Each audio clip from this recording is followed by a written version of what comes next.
pagandahin lang natin sandali yung app natin.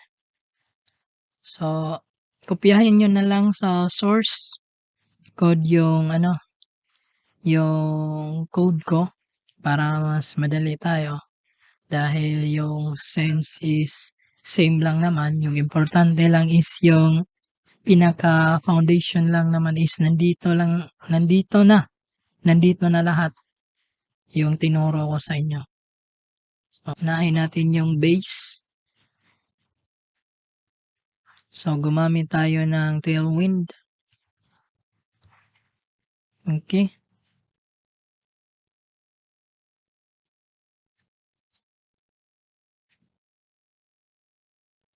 Next naman is yung index.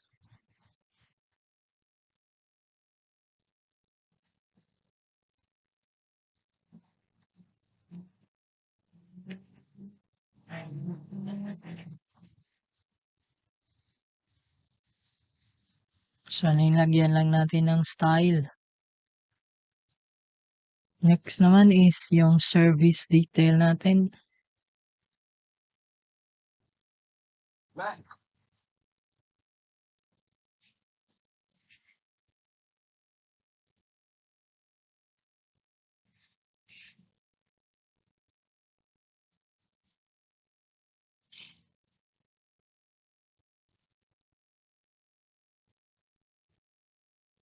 Okay, para maka-add ka pala ng ng emoji,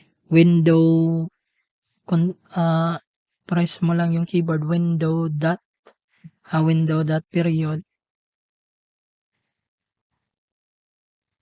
Okay, pili ka lang. So, next naman is ang service list. So, let's check. Ano ng resulta?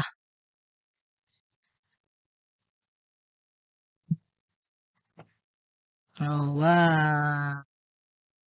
Find your talented helper. Okay.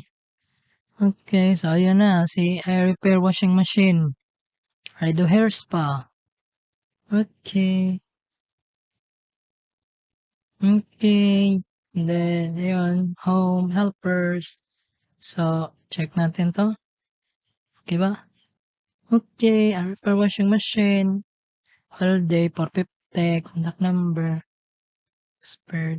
So, ayan. Then, we check another.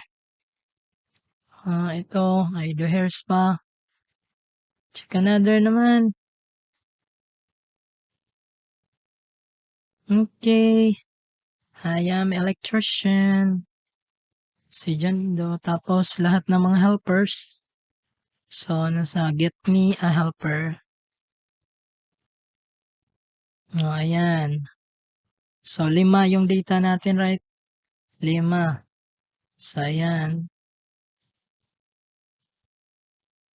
So, ayan na nga, guys.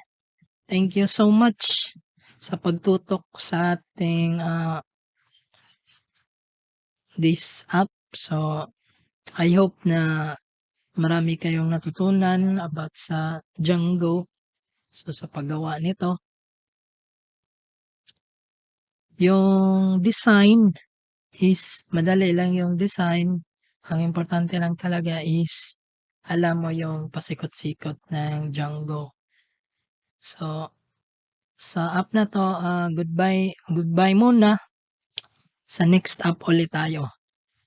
Sige, thank you. And see ya later on.